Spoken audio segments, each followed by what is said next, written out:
Vamos a empezar. Bien, la conferencia de hoy, la primer montaña. Bien. Eh, bueno, vamos a ver la conferencia de cuál es el objetivo. Los objetivos son identificar cuándo empieza el camino iniciático, cuándo realmente empieza, ¿no? Porque podemos tener pensamientos de que ya hemos empezado, de que ya nos han dado el sí interiormente, pero no. Eso en realidad se ve cuando uno ya recibe la empuñadura, digamos, una espada, pero que tiene que convertirse en una espada de fuego, ¿no? Por lo tanto, lo que vamos a ver es una empuñadura con como una velita, una pequeña llama, ¿no? Que eso en el futuro se va a ir convirtiendo en la espada de fuego de cualquier maestro, ¿no? Eso sería internamente cuando uno identifica eso, pero bien, entonces ese es el objetivo de esta conferencia, no darnos cuenta de que esto es algo muy profundo, de que esto es algo interior que nadie en el exterior nos va a dar, ni un papel que diga que es un maestro, es un iniciado, no, esto es interior. Lo que es exterior son los libros, las conferencias, eso bueno, uno puede ver mil veces las conferencias, ir con, no sé, con varios que se hacen llamar maestros, pero internamente ser el mismo de siempre y hasta peor, porque el que no va eliminando los defectos los va alimentando cada vez más, ¿no? Es así. Entonces, bueno, vamos a ver qué es la primer montaña. Bueno, es el primer camino que debemos realizar, ¿no? Que es un obvio que lleva años. Eh, Después están las otras dos montañas, pero bien, ¿y qué trabajos necesitamos realizar, ¿no? Para conseguir llegar a la cima de la primera montaña? ¿Cómo es el ascenso, no? Porque nosotros tenemos que ver que si es una montaña, bueno, quiere decir que hay un ascenso, ¿no? Bien. Bueno, eh, como decía, uno cuando llega a este conocimiento es un simpatizante, ¿no? ¿Por qué? Porque no es un iniciado. Iniciado es una palabra muchísimo más profunda, ¿no? Entonces uno cuando empieza, cuando está escuchando las conferencias y hasta cuando ya termina las conferencias, luego vienen los fogueos, uno tiene que foguearse para ver si realmente está ya capacitado para transmitir bien el temario. Uno tiene que siempre practicar paralelamente, por más que aunque se esté preparando para enseñar, sí, pero nunca es justificativo de no practicar. Eh, entonces, ¿qué pasa? Hasta que uno no despierte el Kundalini, uno va a seguir siendo un simple, sencillo simpatizante, ¿no? Es decir, por más que haya visto las conferencias, luego está enseñando, ya tiene su propia sala, como yo, ¿no? Que, bueno, soy un instructor nada más, pero si yo no practico los tres factores, no voy a ser, digamos, un esoterista, un iniciado, ¿no? Porque eso se ve en los mundos internos, ¿no? En astral, uno es que realmente se puede encontrar con el maestro Samael, Rabulú, con su propio Padre Divino, Madre Divina. Entonces, bueno, en el mundo exterior uno no se puede dar cuenta, es difícil ver si alguien realmente despertó el Kundalini o no, ¿no? Pero bueno, eh, por eso les digo que siempre esto es interior. Exteriormente nadie, digamos, por ahí nos va a andar persiguiendo. Bueno, a menos, digamos, que sea un maestro que ya se sepa que es realmente un maestro, como el maestro Samael, Raulú, que bueno, el maestro Samael también cuenta, ¿no? Que ayudó, digamos, muy personalmente a cinco personas a llegar a realizar la primera montaña, ¿no? Salvo esas salvedades, uno, digamos, es un trabajo individual que uno mismo lo sabe y hasta debe ser secreto, ¿no? Sí, obviamente que tenemos grupos, podemos hacer cadenas de fuerza, cadenas de oración, etcétera. Si uno quiere, ¿no? Si uno no quiere, no, bueno, pero en sí el trabajo es individual y uno sabe hasta dónde va progresando o no con el trabajo, ¿no? No puede venir alguien y deciros, no, tenés que ir a tal lugar, no, tenés que abrir una sala de conferencia, no, te falta practicar más meditación, no. No, eso, bueno, uno mismo lo sabe y el que nos puede retar es nuestro propio maestro interior, ¿no? Bueno, entonces son tres montañas, son tres montañas en total. Hoy estamos viendo la montaña del nacimiento, que es la primera montaña. ¿Qué es el nacimiento? Bueno, ya lo venimos diciendo varias conferencias. El nacimiento es el nacimiento sexual. Es la creación de nuestros cuerpos espirituales, ¿no? O sea, recordemos que tenemos 5 cuerpos inferiores y 2 cuerpos superiores. Ahora lo vamos a ver. Entonces, bueno, en definitiva, uno importante es siempre la práctica, porque si uno no practica, uno ni siquiera ha empezado, entonces. Bien. Eh, bueno, entonces tenemos. A ver, ¿cómo nos damos cuenta que empezamos? Bueno, primero, más importante de darnos cuenta si hemos prendido la llama, ¿no? El equilibrio de los centros. El equilibrio de los centros es lo mismo que el morir psicológico, ¿no? ¿Por qué? Porque uno tiene que empezar con la autoobservación, luego va a aprender a morir psicológicamente y luego se va a ir dando el equilibrio de los centros, ¿no? Automáticamente, es decir, si uno ya está eh, realmente eliminando psicológicamente los defectos, va a estar equilibrando ya, va a estar siendo más equilibrado, concentrado y lo más importante, liberando conciencia, despertando de a poco. Entonces, bueno, los invito a que vean bien las conferencias del equilibrio de los centros, pero en síntesis, tenemos que empezar a elaborar nuestras propias energías, de eso se trata, ¿no? Nosotros tenemos la energía sexual donde se nos deposita todos los días 100 unidades de ella. Luego ocurre que nuestros centros, que son 5 inferiores y 2 superiores, esos centros que son el sexual, el instintivo, el emocional, el intelectual inferior y el motor. Luego tenemos los 2 superiores, pero no nos interesan por ahora. Estos centros reciben energía también, ¿no? Pero ¿qué pasa? Tenemos nuestros defectos que son los que nos gastan la energía sexual. ¿Y qué ocurre? Si un centro, por ejemplo el centro mental, de tantos pensamientos que dejamos que fluyan y de tantas emociones, por ejemplo el emocional, ¿no? Se queda con 0 unidades de energía, bueno, le va a empezar a robar al centro sexual, va a empezar a vaciar las gónadas sexuales. Para colmo de males, los seres humanos no se nos enseña lo que es el suprasexo y ahorrar la energía. Vamos y derrochamos la energía sexual en una masturbación o en una polución, en una, digamos, una cópula, o sea, en definitiva es una orgasmo o eyaculación. Bueno, ahí desperdiciamos la energía, la tiramos a nuestras infradimensiones, ¿no? Porque a donde va esa energía físicamente es una cosa, pero esa energía eh, sexual se contamina y la volvemos a reabsorber, aunque no nos demos cuenta, con los movimientos eh, que se dan de contracción muscular en el momento del acto sexual. Ahí se reabsorbe esa energía con más pesadez, porque esos átomos de esa energía sexual se van a contaminar, ¿no? Van a absorber, digamos, más átomos lunares. Bueno, entonces, por un lado tenemos que limpiar esa energía, ¿no? Eh, y por otro lado, ahorrarla, ¿no? O sea, evitar que haya un gasto, un despilfarro de esa energía, ¿no? Eso es, bueno, equilibrando los centros, equilibrando estos 5 centros. ¿Cómo es? Bueno, un poco más de lo que decía, ¿no? Que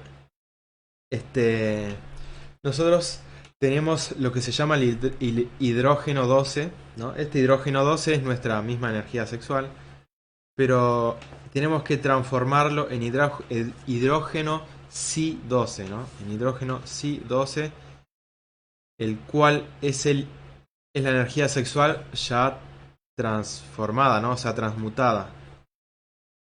De lo contrario, no nos sirve el hidrógeno 12. Tenemos que volver el hidrógeno Si-12 para poder ascender por la columna de esa energía. Entonces lo que ocurre es que, bueno, hay robo de energía todo el tiempo, ¿no? Porque estos centros están siendo saqueados por los yoes, ¿no? Esto, háganse que es, bueno, es una representación de los yoes, ¿no? Esto. Y cada yo, por ejemplo, con los pensamientos, acá en el intelectual, tengo pensamientos, sean lindos, feos, no importa, preocupaciones, etcétera, planes, recuerdos, todo eso va gastando energía, porque no sabemos pensar correctamente. Lo mismo pasa con las emociones, no sabemos sentir las verdaderas emociones de la conciencia, siempre estamos sintiendo emociones inferiores, emociones negativas o algunas que le llamamos positivas, pero en realidad también es un despilfarro de energía. Entonces siempre estamos gastando por cuatro motivos, ¿no? Por las emociones, por los pensamientos, por las acciones, ¿no? Por ejemplo, en el centro motor acá, con nuestras palabras, gastamos energía hablando boberías todo el tiempo, con chismes, calumnias, etcétera. Y también con los movimientos. Hay gente que también a veces se excede en trabajar, no sabe descansar, también agota también la energía motriz. Porque tengamos en cuenta que todo nace de la misma energía, pero en cada nivel se llama distinta, ¿no? Tenemos energía sexual, energía vital, energía emocional, energía intelectual y energía motriz. Y bueno, la estamos gastando porque eh, no sabemos equilibrar los centros. ¿Qué es equilibrar los centros? Bueno, ni más ni menos que eliminar día a día los detalles. Bueno, también me remito a la conferencia de los detalles, que es de fase A, también búsquenla, eh, se titula Práctica para eliminar el yo, los detalles. Así se llama esa conferencia, que está en la fase A. De todas maneras, hay muchas conferencias que hablan de cómo morir, ¿no? Psicológicamente. Bueno, y esos detalles son eh, todas las detalles de lujuria, de orgullo, de venganza, de odio, de robo, etcétera, etcétera.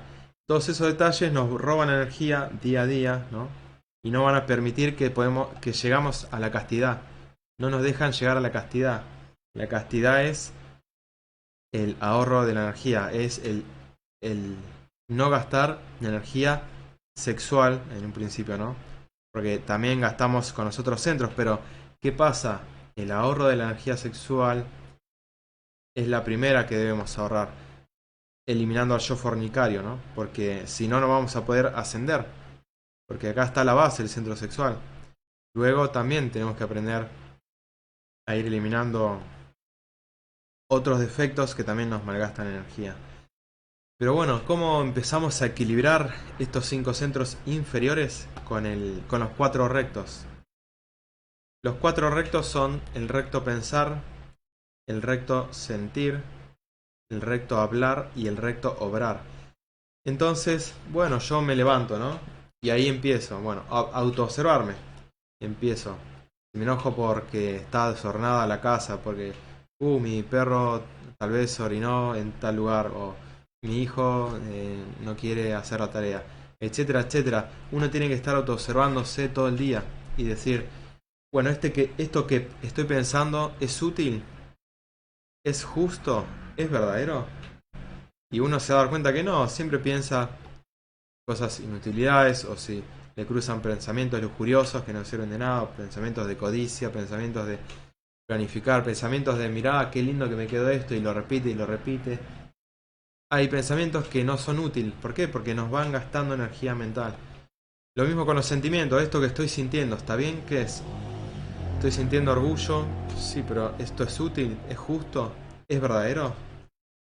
Entonces, tenemos las 4 acciones, que son el hablar, el obrar, el pensar y el sentir, donde tenemos que aplicarle el triángulo, que es útil, justo y verdadero. Si no es ni útil, ni justo, ni verdadero, o si falta, o sea, alguna de las tres, entonces, bueno, tenemos que eliminarlo, porque es un detalle que, ¿no? Por ejemplo, estoy hablando con algún familiar y me empiezo a enojar porque me siento que me critica y ya me enojo. No, madre mía, eliminame yo. Y ahí voy eliminando ese detallecito que en el día suma, porque después salgo a la calle a manejar, por ejemplo, en el tránsito y me enojo. También, o si voy caminando o en bicicleta o como vaya, también me enojo porque pasa algo en el tránsito, alguien, un vehículo casi me choca o lo que sea. Y me miro y me molesta, no, madre mía, eliminame yo, ¿no? Porque uno todo el tiempo estamos gastando energía, ya sea con la emoción, con el pensamiento, con las palabras, con las acciones. Entonces, ahí, ¿no? Poniendo atención siempre a eso, a todos los detalles vamos a ir eliminándolas, ¿no? Empezar, o sea, todos los días pedirle a nuestra Madre Divina que nos elimine este detalle y este y el otro y el otro y el otro. Todo el tiempo estar autoobservándose, ¿no?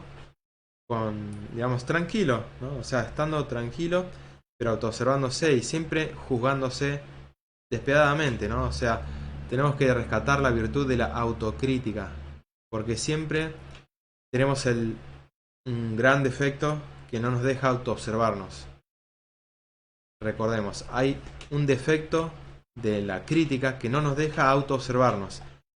Es cuando criticamos a los demás. Ahí perdemos la conciencia. Ahí se nos va la conciencia bastante.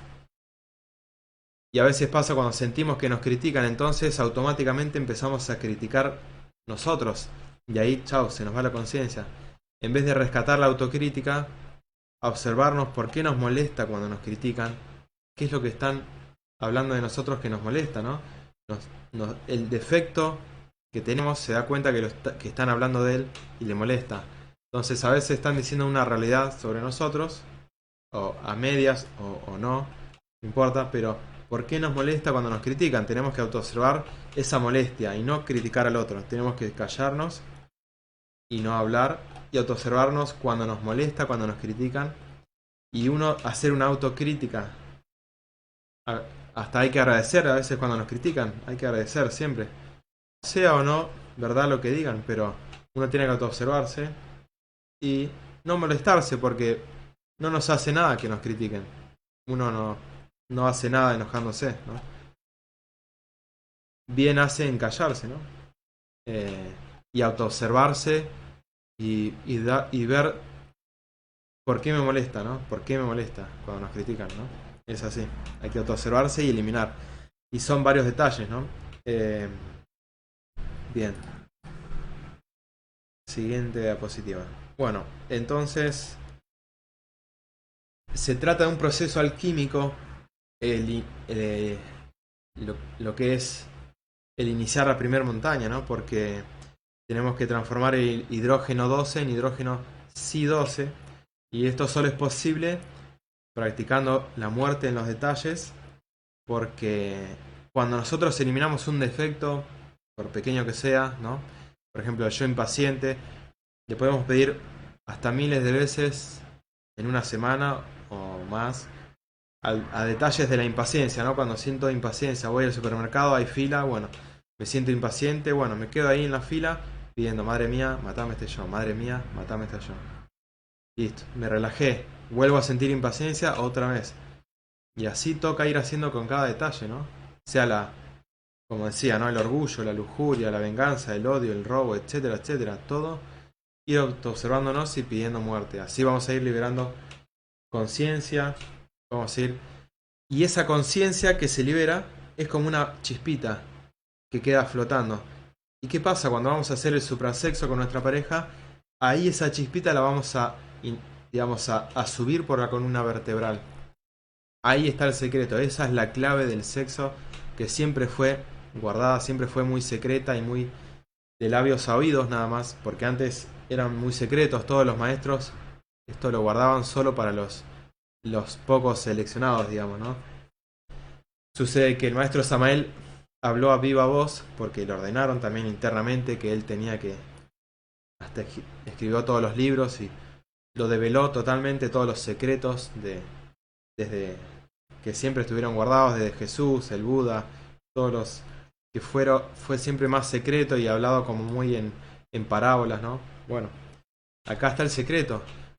Nuestra energía la están usando los defectos y los mismos defectos tienen energía que cuando los matamos se la robamos, le robamos el fuego, digamos, ¿no? Así, cuando vamos con nuestra pareja, vamos a subir el fuego, ¿no? Entonces, bien, uno empieza a trabajar con la muerte y ahí van a venir cambios de energía en nosotros. Eso, este proceso alquímico es de transformar el mercurio que está negro, se va a transformar en blanco, ¿no? Luego se va a transformar en amarillo, luego se va a transformar en rojo. Cuando eh, esa energía la vemos roja, ese ya es el fuego sagrado, ¿no? Ya quiere decir que ahí despertamos el kundalini sexual, ¿no? Y ahí con nuestra pareja estamos practicando y teniendo, ya subiendo el fuego sagrado, ¿no? Y ahí va a empezar a subir por la médula espinal. Pero, ¿qué pasa? Para que se prenda el fuego, sí o sí, tienen que darse 3 factores. Recuerden, siempre hay que recordar los 3 factores que son el nacimiento sexual, el sacrificio por la humanidad, que es la enseñanza de esta información, y el eliminar los defectos, ¿no? Y al eliminar los defectos vamos a estar liberando ese fuego. Entonces, el proceso alquímico es de la mezcla entre estos 3 factores, que son el mercurio, que es el nacimiento sexual, la sal, que tiene que ver con el sacrificio por la humanidad, y el azufre, que tiene que ver con la muerte del ego. Bien. Entonces acá vemos que hay unos canales que tenemos que son vitales, que no los podemos ver físicamente, pero están adentro de la columna. Y por ahí va a subir la energía, por el Nadichitra. Entonces, bueno, así se prende el fuego, ¿no? O sea, en práctica, con una pareja del sexo opuesto, se va a dar el ascenso del Kundalini hasta algún día poder tener la espada completa, ¿no? Con los 5 centros inferiores ya creados. Y van a ir subiendo las serpientes, ¿no? Porque a cada cuerpo le corresponde una serpiente, ¿no? Que son 5, ¿no? La del cuerpo físico, la del vital, la del mental, la del astral, la del causal. Bien, algo más. Entonces, bueno, no hay otro camino, no hay otro secreto. Es así, son los 3 factores, estos 3 factores y nada más. Todo lo que no sea por ahí no va a provocar que uno se transforma en un iniciado, ¿no? Uno no va a estar perdiendo el tiempo, digamos, ¿no? Bueno, entonces hay pruebas, ¿no? Que vamos a ir teniendo cuando uno ya empieza. Bueno, apenas uno prende el fuego, tiene que tener cuidado porque la logia negra se nos va a querer tirar encima a robarnos ese fuego, ya sea en forma de zánganos, brujas, magos negros. Por eso, bueno, nosotros siempre enseñamos muy tempranamente las conjuraciones de Belilín y Círculo Mágico, ¿no? También búsquenlas. Creo que era la conferencia número 7. Entonces, tenemos pruebas de los 4 elementos que vamos a ir atravesando, ¿no? Está la prueba del guardián, que es digamos el monstruo al que nos tenemos que enfrentar, que nosotros mismos hemos creado a través de los siglos. Recordemos que tenemos vidas pasadas donde no recordamos qué hicimos, pero desde vidas pasadas, todos los defectos que hemos creado, de codicia, de todo, lo que sea, siguen vivos y cada vez que volvemos, que digamos, desencarnamos y volvemos a encarnar, vuelven los mismos defectos, ¿no? Si es que no hemos eliminado a ninguno, vamos a seguir teniendo los mismos defectos. Y bueno, también están las pruebas de tierra, ¿no? Las de agua, de fuego y de aire, ¿no? Que son pruebas tenemos pruebas de pobreza, de pruebas de honradez, digamos, pruebas también de ira, pruebas de lujuria, etcétera, ¿no? O sea, Pruebas de apego, que son las de aire, son las pruebas de apego. Entonces, bueno, nos van a ir probando, digamos, y son pruebas que nos van a tirar, probándonos también el orgullo, la vanidad, la lujuria, el odio, etcétera. Y es un proceso largo de pruebas, ¿no? Que se van a ir repitiendo, ¿no? Si uno no supera las pruebas, bueno, las van a seguir lanzando a esas pruebas hasta que podamos pasar todas. Entonces, bueno, las pruebas de los detalles. Los detalles son eh, detalles que se van a dar diariamente, ¿no? Con la familia, con sentimentalismo, con los bienes materiales, con el apego. Entonces hay que pulirse mucho en esto porque generalmente acá es donde pierden todos, ¿no? Porque en los detalles pequeños que parece que no son pruebas, a veces hasta, por ejemplo, agarrar monedas de la calle, que parece algo que no es una prueba, también ahí uno pierde esa prueba, ¿no? Por agarrar algo que no es suyo. Y bueno, para pasar esta prueba es lo que decía, ¿no? Estar en constante autoobservación, negarse a algunos deseos, ¿no?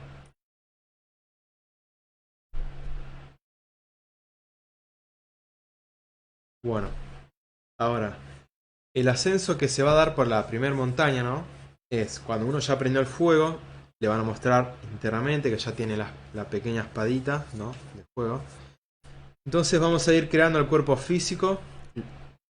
Vamos a levantar la primera serpiente del cuerpo físico. Luego, bueno, se da lo que es el bautismo cuando terminamos, digamos, el cuerpo vital, lo que sería el bautismo. Se da también, en el caso de los hombres, proceso de cárcel por unos días. Luego viene el cuerpo astral, donde hay un guardián, ¿no? El guardián del umbral astral. También hay que superarlo. Después viene también el guardián mental, que es como una larva. Ahí creamos el cuerpo mental. Después vamos, antes de empezar a crear el cuerpo causal, tenemos que decidirnos por el camino al nirvana, donde eso es fracasar, porque uno va a quedar por ahí, sí, años y años, digamos, pero estancado y se sale del camino esotérico. Generalmente muchos pierden esta prueba de 1999, se meten al nirvana por miedo y por el apego que tienen a los yoes causa, ¿no? De que no los quieren eliminar, no se animan. Porque claro, es un trabajo difícil, ¿no? Pero bueno, los pocos valientes que se atreven a seguir van a crear el cuerpo causal y ahí se va a dar, bueno, la Navidad, ¿no? Cuando uno llega acá a crear el cuerpo causal que se da la Navidad del corazón, son dos triángulos, ¿no? Acá hay un triángulo que sube y acá hay un triángulo que baja. Entonces ahí queda formada la segunda tríada que es Atman, Buddhi y Manas. Acá tenemos Atman y Buddhi están acá en la glándula pituitaria y la glándula pineal, ¿no? Que es nuestro ser. Y nosotros cuando llegamos acá a la garganta, ahí vamos a unir, ¿no? Vamos a unirnos. Nosotros vamos a transformarnos en el Manas, ¿no? Eh, o sea, vamos a hacer ese triángulo inferior que se une con el triángulo superior. Bien, y ahí queda uno convertido en un maestro de misterios mayores, ¿no? Esta es la quinta iniciación, que es el quinto cuerpo que creamos, donde ahí ya, teniendo creado el causal, podemos unirnos ya, digamos, con el íntimo, ¿no? Ahí se da, cuando uno ya se une con el íntimo, ahí van a ser en nosotros el Cristo en el corazón, que luego va a crecer de 7 en 7, se va a ir desarrollando de 7 años en 7 años hasta llegar a la edad de 42, cuando está desarrollado totalmente. Pero son años esotéricos, ¿no? No piensen que son años reales, sino pueden ser más, pueden ser menos, pero son años esotéricos.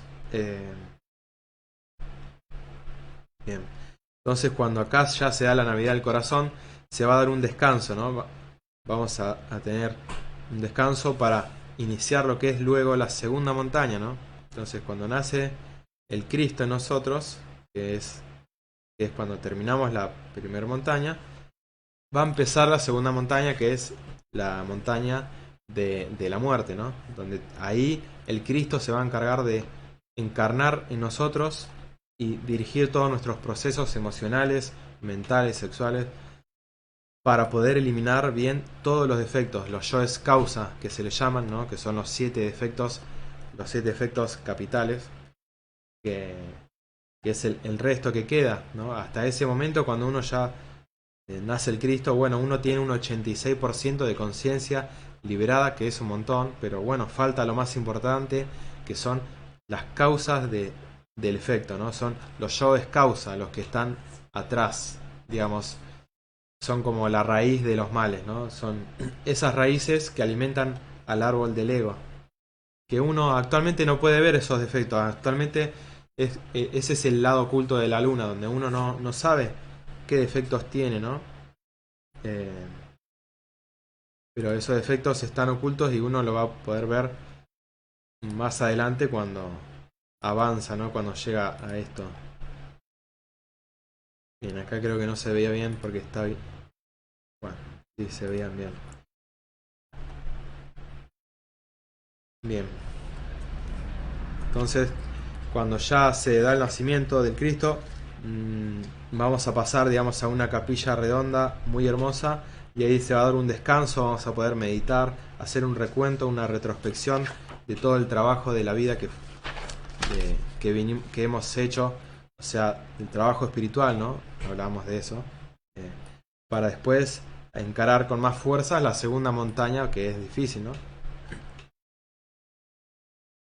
Bueno, amigos, acá les dejo estas nuestras vías de comunicación donde pueden contactarnos, pueden ver